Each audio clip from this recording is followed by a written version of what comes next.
करण्यात आलेली आहे। मतदान चाचणी या ठिकाणी करण्यात येत होती आणि याच संदर्भात राम सातपुते हे आपल्याशी जोडले गेले आहे। राम सातपुते जी, तुमची काय भूमिका उत्तम जानकरांच्या या भूमिकेवर? उत्तम जानकर हे या विषयामधले प्यादे आहे आणि सगळ्यात महत्त्वाची गोष्ट याचा मास्टरमाइंड रणजितसिंह मोहिते पाटील आहे। रणजितसिंह मोहिते पाटलांनी त्या ठिकाणी मागच्या 2 दिवसापासून त्या गावामध्ये गुंड पाठवले। मागच्या 2 दिवसापासून रणजितसिंह मोहिते पाटलाचे गुंड त्या मार्कडवाडी गावामध्ये आहेत। नागरिकांना, गोरगरिबांना, दलितांना धमकवायचं काम करतायत। त्याच्यामुळे रणजितसिंह मोहिते पाटील यातला मेन मास्टरमाइंड आहे। याच्यामध्ये उत्तम जानकर हे प्यादे आहे।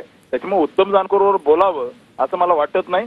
रणजितसिंह मोहिते पाटलांनी ज्या पद्धतीने तिथल्या त्यांच्या गुंडांनी सामान्य जनतेला धमकवलंय, रणजितसिंह मोहिते पाटलांनी जो मार्कडवाडीचा कट रचलाय की ईव्हीएमच्या नावाखाली त्या पद्धतीने प्रशासनाला, इलेक्शन कमिशनला बदनाम करायचं काम हे रणजितसिंह मोहिते पाटील आणि यांचे गुंड करतायत।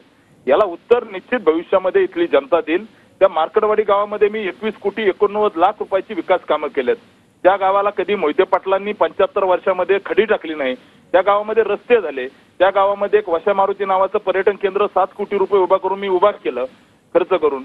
त्याच्यामुळे या सगळ्या गोष्टीचा विचार तिथल्या जनतेने केला, विकासाच्या सोबत राहिले। त्यामुळं येत्या काळामध्ये रणजितसिंह मोहिते पाटलांनी जे काही षडयंत्र मार्कडवाडीच्या माध्यमातून रचलेलं आहे, या सगळ्या गोष्टीला तालुक्यातली जनता उत्तर देईल आणि इलेक्शन कमिशन पाहतंय। माझी विनंती या ठिकाणी राज्याचे गृहमंत्री माननीय आत्ताचे काळजीवाहू गृहमंत्री देवेंद्रजी फडणवीस साहेब, अमित शहा यांना विनंती आहे की रणजितसिंह मोहिते पाटलांनी जे षडयंत्र या ठिकाणी रचलेलं आहे, या षडयंत्राचं उत्तर भविष्यामध्ये द्यावं लागेल।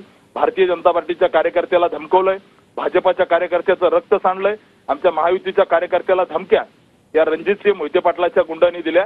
त्यामुळे येत्या काळामध्ये यांच्या असणाऱ्या सगळ्या षडयंत्राला उत्तर देऊ, जशास तसं उत्तर देऊ। कार्यकर्त्याच्या केसाला जरी धक्का लागला तर आम्ही सोडणार नाही, हेच या ठिकाणी सांगतो। नक्कीच। धन्यवाद राम सातपुतेजी, तुम्ही TV9 मराठीशी संवाद साधला त्याबद्दल।